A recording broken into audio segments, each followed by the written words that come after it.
ஆமீன். நாங்கள் இணைந்திருப்பது சங்கமம் வானொலியின் மதிய நேர மாலை நேர நேரடி ஒலிபரப்பு. இணைந்திருக்கிற ஒவ்வொருவரையும் உயிர்த்தெழுந்த வல்லமையுள்ள இயேசு கிறிஸ்துவின் நாமத்திலும் சங்கமம் வானொலி டீம் சார்பிலும் என் சார்பிலும் குடும்பத்தின் சார்பிலும் வாழ்த்துகிறோம், ஆசீர்வதிக்கிறோம், வரவேற்கிறோம். நாங்கள் இந்த வேளையிலும் எங்களுடன் தேவ ஊழியர் பாஸ்டர் ஆண்டனி செல்லே இப்ரஹாம் அவர்கள் இணைந்திருக்கிறார். லண்டன் யூகேயிலிருந்து கத்தரண்டை வார்த்தைகளை விதைக்க ஆயத்தமாக வந்திருக்கிற அவரை பரிசுத்த ஆவியானவர் தாமே வழிநடத்தும். வானொலிக்கு ஊடாக கேட்டுக்கொண்டிருக்கிற ஒவ்வொரு சார்பிலும் அதே வேளையிலே பிதா குமாரன் பரிசுத்தாவியானவன் நாமத்தினாலும் மறு ஒலிப்பிலே கேட்கப் போகின்ற ஒருவர் சார்பிலும் யூடியூப் கூட ஃபேஸ்புக் கூடாக ட்விட்டர் கூட பார்க்க போகின்ற கேட்க போகின்ற ஒரு சார்பிலும் இந்த ஊழியரை வாழ்த்துவோம், வரவேற்போம். அவரை பரிசுத்தாவியானவர் தாமே இந்த வேளையிலும் வழிநடத்துவாராக கர்த்தருடைய கரத்திலே ஒப்புவித்துக் கொண்டு நாங்கள் இந்த வேளையிலும் பாஸ்டர் ஆண்டனி செல்லே இப்ரஹாம் அவர்கள் பிரைம் மினிஸ்டர் சார்பாக லண்டனில் இருந்து இணைந்திருக்கிறார். மாலை வேளையிலே வரவேற்போம். Praise Lord pastor. Praise the Lord. ஆமீன். இணைந்திருக்கிறவங்களோட ஒப்படைக்கிறோம் பாஸ்டர், வழி நடத்துங்களா. Amen. God bless you. Amen, amen. இயேசு கிறிஸ்துவின் இணையற்ற நாமத்தினால் உங்கள் அனைவரையும் வாழ்த்தி வரவேற்கிறேன். கர்த்தர் நல்லவர், நமக்காக யாவற்றையும் செய்து முடித்திருக்கிறார். ஆமென். வேதத்தை வாசிக்கும் பொழுது நாங்கள் அவர் செய்து முடித்தவைகள் தான் சத்தியம். அவைகளை தியானிக்கும் பொழுது நிச்சயமாய் அவைகள் நம்மை மேற்கொள்ளும். வேதத்தை தியானிக்கும் பொழுது இது செய்து முடிக்கப்பட்டதா, அல்லது அவர் உண்மையை பேசுகிறாரா, சத்தியத்தை பேசுகிறாரா, உலகத்தில் நடந்து கொண்டிருக்கிறதை பேசுகிறாரா, அல்லது அவர் செய்து முடித்ததை பேசுகிறாரா என்று நாங்கள் பார்த்து அவர் செய்து முடித்ததை நாங்கள் விசுவாசிப்போமானால் நிச்சயமாய் தேவனுடைய மகிமையை காண்போம். ஆமென். எடுப்போம். இன்றைய நாளிலும் தேவ வசனத்துக்காக கடந்து செல்வோம். அதற்காக ஜெபிப்போம். அன்பின் பிதாவே, உமக்கு நன்றி செலுத்துகிறோம். உம்முடைய வார்த்தைக்காய் நன்றி. மழை தான் செய்ய வேண்டியதை செய்யாமல் எப்படி புறப்பட்டு போகாதோ அதே போலவே உம்முடைய வார்த்தை செய்ய வேண்டியதை நிச்சயமாய் செய்கிறபடியினால் அது 100 பலன் தரும்படியாய் நாங்கள் ஜெபிக்கிறோம். எங்களை உம்முடைய வார்த்தைக்கு ஒப்பு கொடுக்கிறோம், இயேசுவின் இணையற்ற நாமத்தினால். ஆமென். பிரியவர்களே, எடுப்போம். நாங்கள் வாசிப்போம். சங்கீதம் 34வது அதிகாரம் 1ஆம் வசனத்திலிருந்து நான் வாசிக்கிறேன். கர்த்தரை நான் எக்காலத்திலும் ஸ்தோத்தரிப்பேன் என்றால் எந்த வேளையிலும் எந்த சூழ்நிலையிலும் நான் ஸ்தோத்தரிப்பேன். அவர் துதி எப்பொழுதும் என் வாயில் இருக்கும். பிரியமானவர்களே, இது மிக மிக முக்கியமான காரியம்.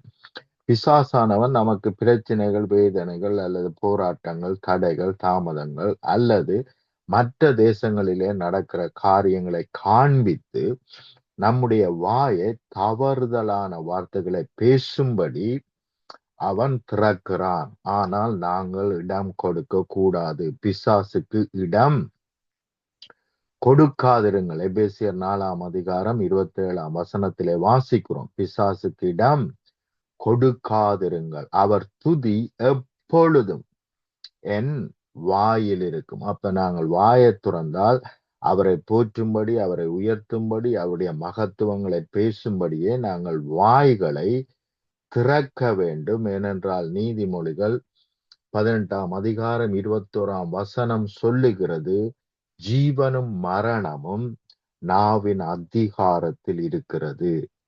ஆகவே எவனெல்லாம் ஜீவனை பேசுகிறானோ அவன் நன்மையை புசிப்பான் என்று வேதம் சொல்லுகிறது. ஆகவே நாங்கள் ஜீவனை பேசினால்தான் அதை பெற்றுக்கொள்ள முடியும். எந்த சூழ்நிலையிலும் நாங்கள் தவறான வார்த்தையை விசுவாசித்து பேசினால் அது நம்மை மேற்கொள்ளும். இன்றைக்கு நாங்கள் என்ன சூழ்நிலையில் இருக்கிறோமோ அதற்கு தேவன் காரணம் அல்ல. இந்த உலகம் எந்த சூழ்நிலையில் இருக்கிறதோ அதற்கும் தேவன் காரணம் அல்ல. ஏனென்றால் விஞ்ஞானிகள், ஆராய்ச்சியாளர்கள் சொல்லுகிற பொய்களை ஜனங்கள் நம்பி பேச ஆரம்பிக்கிறார்கள். அவர்கள் பேச ஆரம்பித்த காரியங்கள் நடக்கிறது. இந்த கரக்கேன் வருகிறது, இந்த அந்த புயல் வருகிறது, இந்த புயல் வருது, இன்னும் 3 நாளைக்குள் அது வரப்போகுது, இது வரப்போகுது என்றெல்லாம் சொல்லும் பொழுது அதை விசுவாசித்து பேசுகிறபடியினால் தான் காரியங்கள் நடக்கிறது. தேசத்திலும் சரி, நம்முடைய வாழ்க்கையிலும் சரி, பிசாசுனுடைய கிரியைகளை நாங்கள் விசுவாசித்து பேசுவதனால் தான் அவைகள் நடக்கிறது. ஆனால் மாறாக நாங்கள் தேவன் செய்து முடித்தவைகளை விசுவாசித்து பேசுவோமானால் அவைகள்தான் மேற்கொள்ளும். ஆமென். அவைகள்தான் சத்தியம். சத்தியத்தை அறியும் பொழுது, விசுவாசிக்கும் பொழுது, அதை பேசும் பொழுது சத்தியம் நம்மை விடுதலையாக்கும். 2வது வசனம், கர்த்தருக்குள் என் ஆத்துமா மேன்மை பாராட்டும். அப்ப எந்த சூழ்நிலையிலும் தேவனுடைய மேன்மையான மகத்துவமான காரியங்களை நாங்கள் அறிந்து அதைத்தான் பேச வேண்டும். யார் என்ன வந்து சொன்னாலும் இல்ல பிரதர், நடக்காது. நான் இங்க இருக்கும் பொழுது இந்தியாவில் இருந்து சில பேர் ஒரு சில வாரங்களுக்கு முன்பதாக டெலிபோன் பண்ணி சொன்னார்கள், பயங்கர காத்து, பயங்கர மழை, வெள்ளம் எல்லா இடம் என்று சொல்லும் பொழுது இயேசுவின் நாமத்தினால் வெள்ளம் இல்லாமல் போவதாக, பூமியே உன்னுடைய வாயை துறந்து எல்லா வெள்ளத்தையும் இழுத்துக் கொள்வாயா என்று நான் ஜெபம் பண்ணினேன். ஆனால் நீங்கள் பார்த்தீர்களானால் அடுத்தடுத்த நாளே எல்லாமே இல்லாம போய் அவர்கள் என்ன செய்தார்கள், காய்ந்த தரையிலே நடந்தார்கள். அவர்களே எனக்கு சாட்சி சொன்னார்கள். ஆகவே பிரியமானவர்களை, இவைகளை நாங்கள் என்ன செய்கிறோம், அனுமதிக்கிறோம். இவைகளுக்கு விரோதமாய் பேசாமல் இருக்கிறோம். புயலும் காத்தும் வரும் பொழுது இயேசு அதட்டினார், பேசினார். என்ன அவருக்கு தேவையோ அது நடப்பதாக அமைதலாயிர் என்றார். அப்படி நாங்கள் பேச வேண்டும். அப்படி பேசாமல் இருக்கும் பொழுதுதான் அவைகள் நம்மை மேற்கொள்ளுகிறது. அப்ப கர்த்தருக்குள் என் ஆத்துமா மேன்மையான காரியங்களை பேச வேண்டும். நான் வேலை செய்கிற இடங்களிலே மேன்மையான காரியம், நான் போகிற இடங்களிலே, வருகிற இடங்களிலே எல்லாம் தேவன் செய்து முடித்த மேன்மையான மகத்துவமான காரியங்களை பேச வேண்டும். எங்களுடைய வாயை துறந்து நாங்கள் பேசுகிற காரியம் அவர் செய்து முடித்த காரியமாய் சத்தியமாய் இருக்க வேண்டும். நான் சத்தியத்தை பேசுகிறேனா, உண்மையை பேசுகிறேனா என்று அறிந்து நான் சத்தியத்தை மாத்திரம் பேசும்படி என்னை ஒப்புக் கொடுக்க வேண்டும். உண்மைகளை அல்ல. உண்மைகள் இந்த உலகத்தினாலும் பிசாசினாலும் நம்முடைய கிரியையினாலும் ஏற்படுகிற காரியம். ஆனால் தேவன் செய்து முடித்தவைகள் சத்தியம். அப்ப அவர் செய்து முடித்தவைகளை நாங்கள் பேசும் பொழுது சிறுமைப்பட்டவர்கள், சங்கீதம் 34 2வது வசனத்தை நான் வாசிக்கிறேன். கர்த்தருக்குள் என் ஆத்துமா மேன்மை பாராட்டும், சிறுமைப்பட்டவர்கள் அதை கேட்டு, கவனியுங்கள், கேட்டு, நாங்கள் பேசுகிற வார்த்தைகளை கேட்டு அவர் செய்து முடித்த காரியங்களை நாங்கள் பேசும் பொழுது அவர்கள் அதை கேட்டு மகிழ்வார்கள் என்று சொன்னால் அவர்களுக்குள் இருக்கிற பயங்கள் ஓடி போகிறது, வேதனைகள் துன்பங்கள் ஓடி போகிறது, கவலைகள் ஓடி போகிறது. அதனால் அவர்களுக்கு மகிழ்ச்சி வருகிறது. ஹல்லேலூயா. ஆகவே பிரியமானவர்களே, மிக அவசியம் ஒவ்வொரு கிறிஸ்தவ பிள்ளைகளும் எண்ணத்தை நாங்கள் பேச வேண்டும். மெசேஜ் என்று சொல்லி நாங்கள் கொடுக்கிற மெசேஜ் எப்படிப்பட்ட மெசேஜா இருக்கிறது, ஜனங்களுடைய தேவனுடைய மகத்துவங்களை பேசுகிற மெசேஜா இருக்கிறதா, ஜனங்கள் வந்து உயிர்ப்படையத்தக்கதான வசனம் அங்கே பேசப்படுகிறதா என்பது மிக மிக அவசியம். கவனியுங்கள், இதே இடத்துல இருந்து கொண்டு நாங்கள் பிலிப்பியர் 4வது அதிகாரம் 4ஆம் வசனத்திலிருந்து உங்களுக்கு வாசிக்கிறேன். கர்த்தருக்குள் எப்பொழுதும் சந்தோஷமாயிருங்கள், சந்தோஷமாயிருங்கள் என்று மறுபடியும் சொல்லுகிறேன். ஏன் அவர் மறுபடி உறுத்துகிறார் என்று சொன்னால், அநேக வேளைகளிலே நாங்கள் அப்படி செயல்பட மறுக்கிறோம். ஆகவே மறுபடியும் சொல்லுகிறேன், உங்கள் சாந்தமும் எல்லா மனுஷருக்கும், உங்கள் சாந்த குணம் எல்லா மனுஷருக்கும் தெரிந்திருப்பதாக. என்றால் ஒரு காரியத்தை பார்த்து பதட்டப்பட்டு தவறான வார்த்தைகளை பேசி அப்படி இல்லாமல் என்னவா இருக்கிறோம், சாந்த குணமா இருக்கிறோம். எல்லாமே இயேசு நமக்காக பெஸ்டாக செய்து முடித்தார் என்று நாங்கள் தியானிக்கும் பொழுதே நமக்குள்ளே ஒரு சாந்தம், ஒரு சமாதானம், ஒரு சந்தோஷம் எங்களை மேற்கொண்டதா இருக்கும். ஆமென். கர்த்தர் சமீபமாய் இருக்கிறார். அவர் நம்மோடு கூடத்தான் இருக்கிறார். நீங்கள் ஒன்றுக்கும் கவலைப்படாமல் என்று வேதம் எத்தனையோ முறை சொல்லுகிறது. கவலைப்பட வேண்டாம், கவலைப்பட வேண்டாம். ஆனால் அதைத்தான் முதல் காரியமாக நம்முடைய வாழ்க்கையிலே செய்து கொண்டிருக்கிறோம். அப்ப தேவன் சொன்ன வார்த்தைக்கு விரோதமாய் கிரியை செய்து கொண்டு நாங்கள் நன்மை நடக்க வேண்டும் என்று எதிர்பார்க்கிறோம். நன்மை நடக்க வேண்டும் என்பதற்காகத்தான் தேவன் சொல்லுகிறார், நீங்கள் ஒன்றுக்கும் கவலைப்படாமல் எல்லாவற்றை குறித்து உங்கள் ஜெபங்களை ஸ்தோத்திரங்களோடு கூட நீ செய்து முடித்தீர் என்று எண்ணி நன்றி செலுத்துதலோடு கூட நன்றி செலுத்துதலோடு கூடிய, இந்த ஸ்தோத்திரம் என்றால் அதுதான் அர்த்தம், நன்றி செலுத்துதல் அல்லது அவரை புகழுதல். அப்ப நன்றி செலுத்துதலோடு கூட அல்லது அவரை புகழுவது மூலமாய் கூட ஜெபத்தினாலும் வேண்டுதலினாலும் தேவனுக்கு தெரியப்படுத்துங்கள்.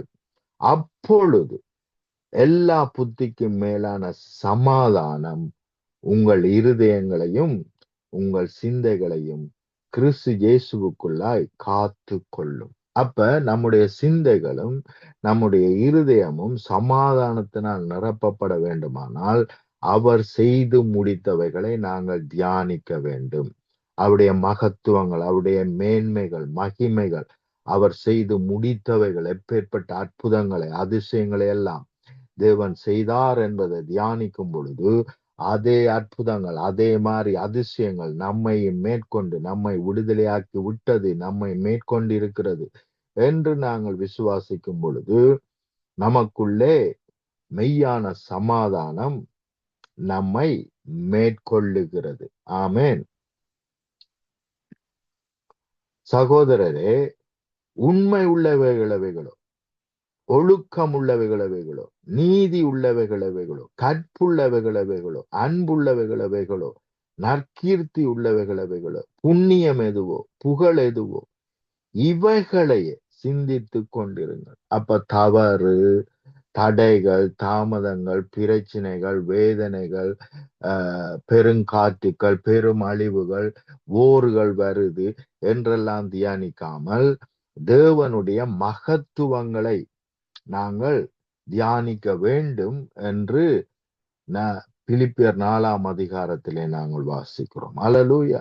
அப்ப இதுதான் தேவனுடைய மகிமைகள், இவைகள் தான் தேவனுடைய மேன்மைகள். இவைகளை நாங்கள் சிந்தித்து இருக்கும் பொழுது, இவைகளையே நாங்கள் பேசித்துக் கொண்டிருக்கும் பொழுதுதான் சிறுமைப்பட்டவர்கள் அதை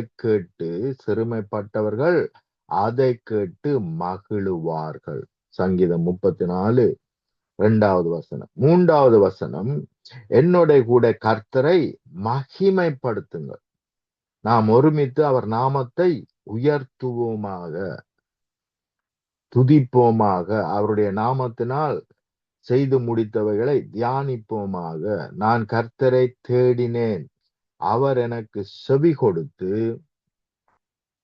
என்னை எல்லா பயத்துக்கும் என்னை நீக்கலாக்கி விட்டார். ஆமென். அப்ப தேவன் என்னை விடுதலையாக்கி விட்டார், எல்லா சூழ்நிலையிலும் இருந்து என்னை விடுதலையாக்கி விட்டார் என்பதுதான் எனக்கு சமாதானத்தையும் சந்தோஷத்தையும் கொண்டு வர முடியும். ஆனால் அநேக வேளைகளிலே நாங்கள் இவைகளை சிந்திக்காமல் நாங்கள் இல்லை இல்லை இல்லை என்பதை சிந்திக்கிறபடியினால் இன்னும் இல்லாமல் போகிறது. எதை பார்க்கிறோமோ அதுதான் எங்களை மேற்கொள்ளுகிறது. இல்லை இல்லை என்று நாங்கள் பார்ப்போமானால் அவைகள் தான் நம்மை மேற்கொள்ளுகிறது. கவனியுங்கள், யாக்கோப்பு என்ன செய்கிறான்? தன்னுடைய மாமனிடத்திலே சொல்லுகிறான், எந்த ஆடெல்லாம்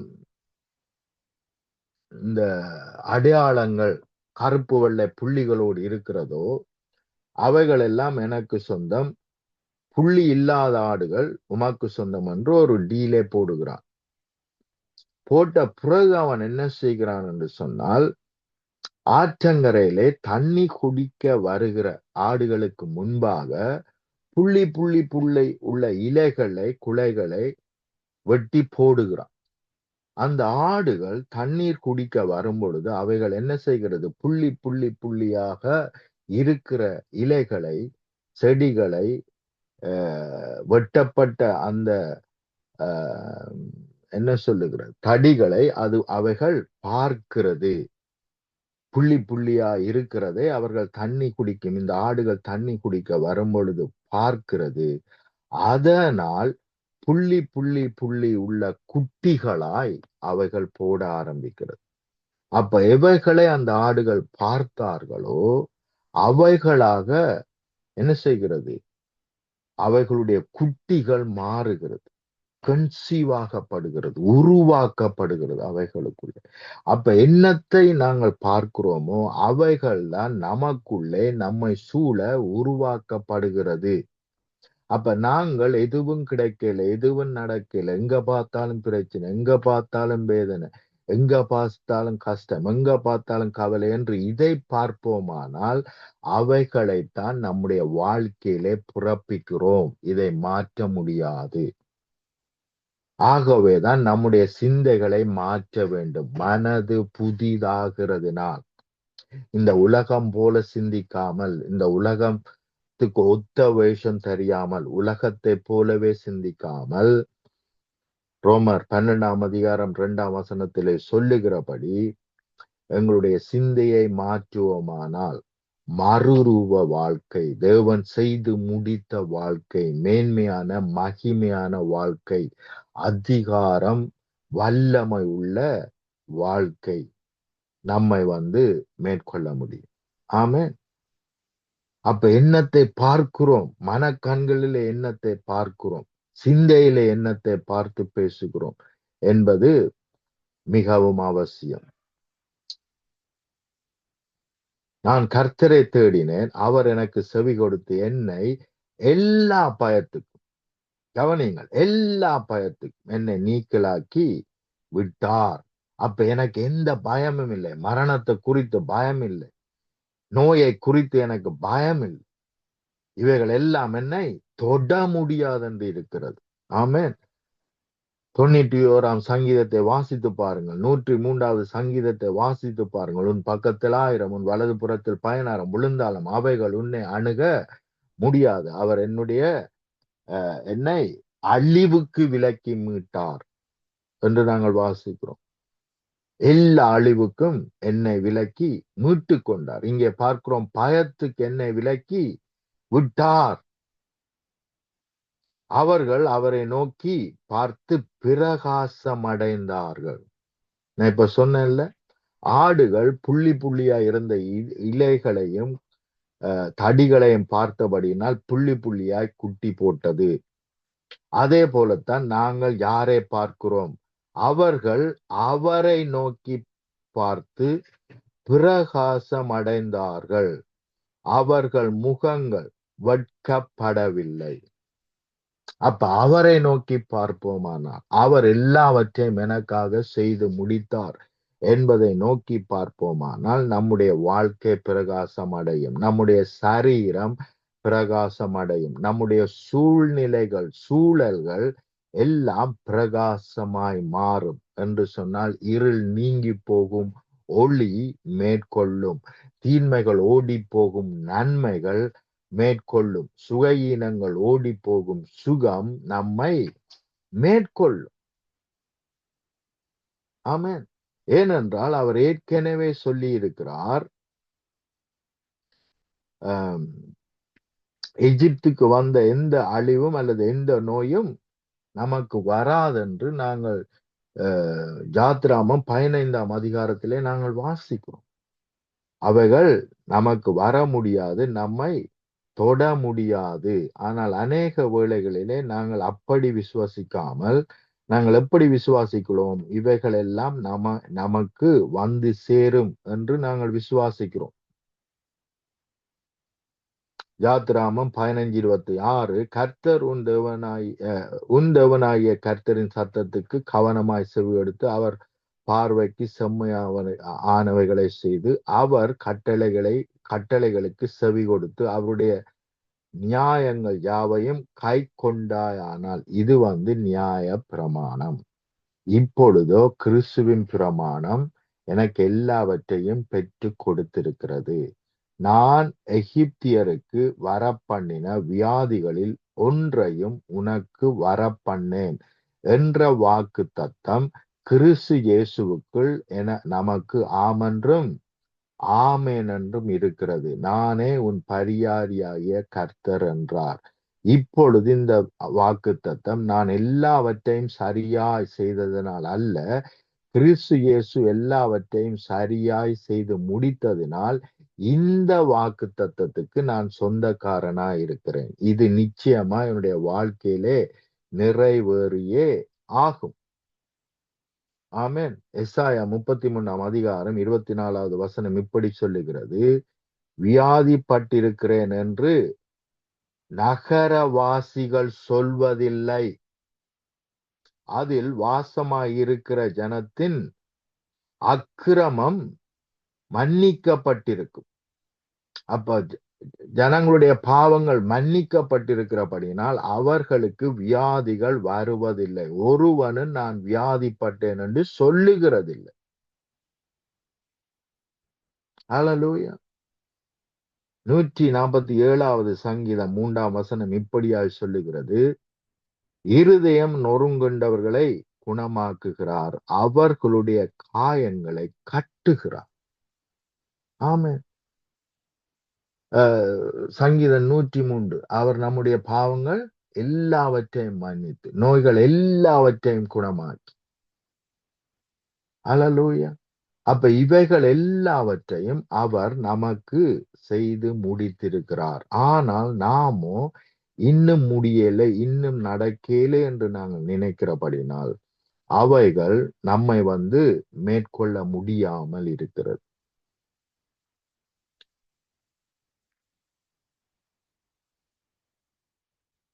புரியுதுங்களா? அப்ப மிக அவசியம் வார்த்தைகளை வாசித்து அதை அப்படியே செய்து முடித்தார் என்று விசுவாசிக்கும் பொழுது அவைகள் நம்மை மேற்கொள்ளுகிறது. ஆமென்.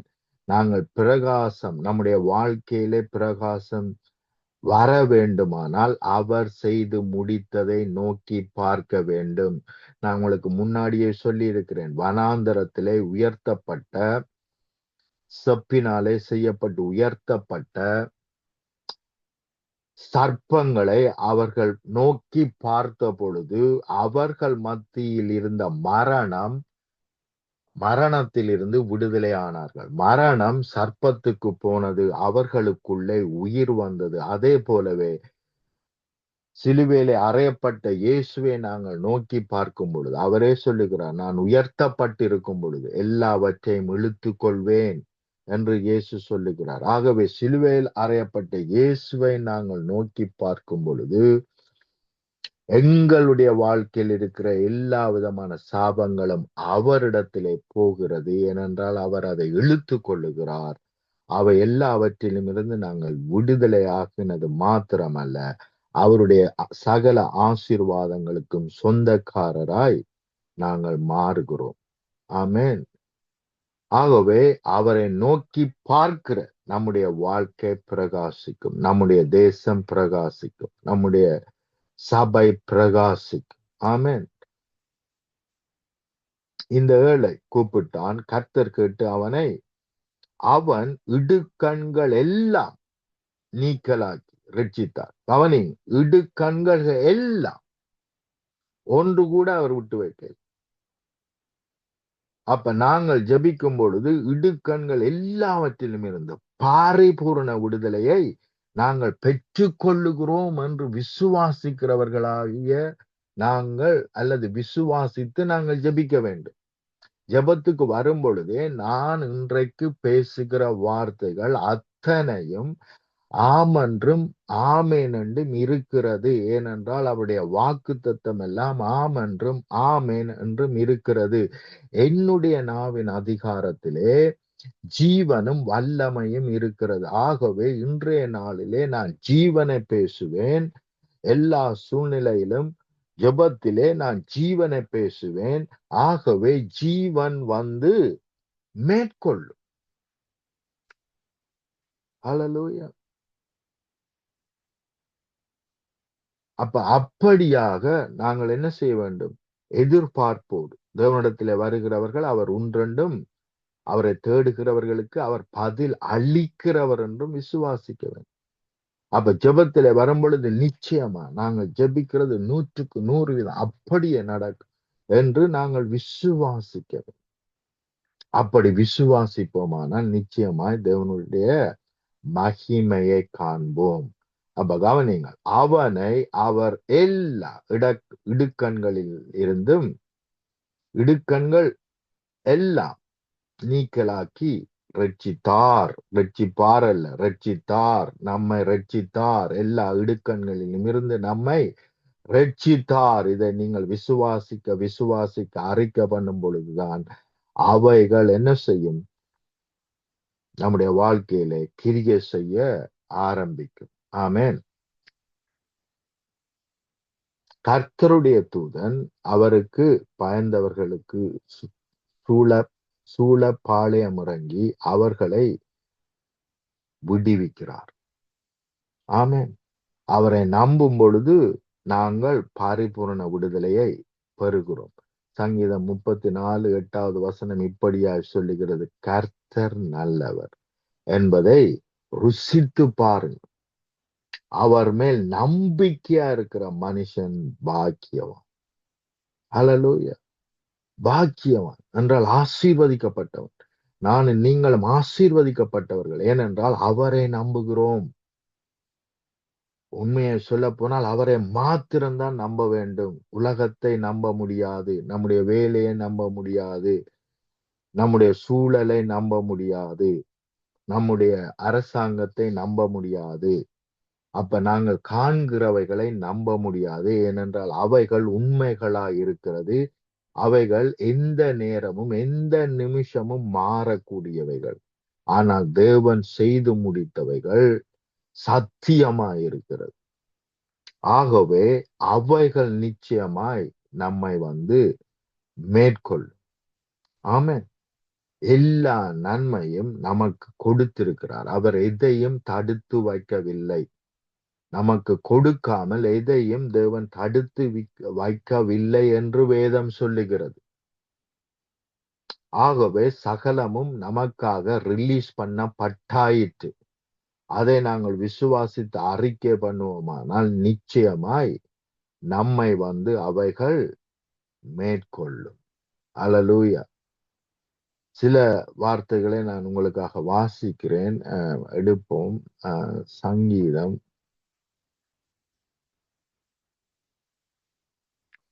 103 அதிகாரம், மிக முக்கியமான சங்கீதம்.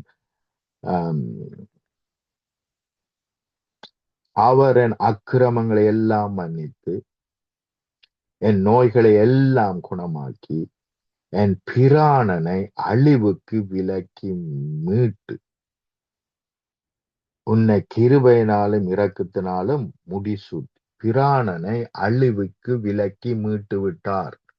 ஆகவே தயவு செய்து மரணத்துக்கு இடம் கொடுக்காதிருங்கள், எதிர்த்து நில்லுங்கள். மரணம் நம்முடைய எதிரி. பிசாசு நம்மை கொல்ல வருகிறான், மரிக்க வைக்க வருகிறான். ஆகவே அவனுக்கு எதிர்த்து நில்லுங்கள். நான் எதிர்த்து நின்றபடியால் தான் 10 பேருக்கு மேல மரித்தவர்கள், மரண படுக்கையில் இருந்தவர்களை எல்லாம் எழுப்பி இருக்கிறேன். ஏனென்று சொன்னால் அவர் இதை செய்து முடித்தார் என்று நான் விசுவாசிக்கிறேன். நம்மை பார்த்து மரித்தவர்களை எழுப்பு என்று அவர் சொல்லி இருக்கிறார். அப்படி சொல்லி இருப்பாரானால் அதற்கு தேவையான சகலத்தையும் நமக்கு கொடுத்திருக்கிறார். அவர் நம்மோடு கூட இருப்பாரானால் எல்லாமே நம்மால் செய்ய முடியும். ஆமென். உன் பிராணனை அழிவுக்கு விலக்கி மீட்டு உன்னை கிருபையினாலும் இரக்கத்தினாலும் முடிசூட்டி நன்மையினால் உன் வாயை திருப்தியாக்குகிறார். கழுகுக்கு சமானமாய் உன் வயது திரும்ப வாழ வயது போலாகிறது. அல்லேலூயா. ஒடுக்கப்படுகிற யாவருக்கும் கர்த்தர் நீதியும் நியாயமும் செய்கிறார். ஆமென். ஜெபம் பண்ணுவோம். அன்பின் பிதாவே, இந்த வேளைக்காக உமக்கு நன்றி செலுத்துகிறோம். எங்களுடைய அக்கிரமங்களை எல்லாம் மன்னித்து எங்களுடைய நோய்களை எல்லாம் நீர் குணமாக்கி இருக்கிறீர். எங்களுக்கு சகல அதிகாரத்தையும் வல்லமையும் கொடுத்திருக்கிறீர். மாறாக உம்முடைய வாக்குத்தத்தங்கள் எல்லாம் ஆம் என்றும் ஆமேன் என்றும் இருக்கிறபடியினால் சகலத்தையும் நீர் எங்களுடைய வாழ்க்கையில ரிலீஸ் பண்ணி இருக்கிறீர்.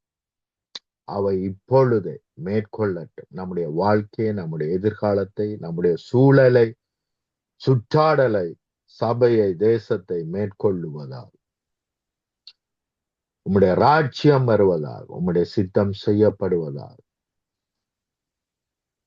உம்முடைய சித்தம் பூமி அனைத்தை மேற்கொள்ளட்டும். உமக்கு பிரியமில்லாமல், உம்முடைய சித்தம் இல்லாமல் நடக்கிற அத்தனை காரியங்களும் பூமியை விட்டு வெளியேறுவதாக ரிஜெக்ட் இயேசுவின் நாமத்தினால் வாய்க்காமல் போவதாக, சத்துருவின் கிரியைகள் நிர்மூலமாகி போவதாக, சத்துருடைய கிரியைகளை நிர்மூலமாக்கும்படிக்க மனித குமாரன் நீர் வெளிப்பட்டீர். ஆகவே சத்துருவின் கிரிகள் நிர்மூலமாக உம்முடைய சித்தம் மாத்திரம் பூரணமாய் பரிபூரணமாய் மேற்கொள்ளட்டும். உம்மை அறிகிற அறிவினால் பூமி நிறைந்திருப்பதால் இயேசுவின் இணையற்ற நாமத்தினால் ஆமேன், ஆமேன், ஆமேன்.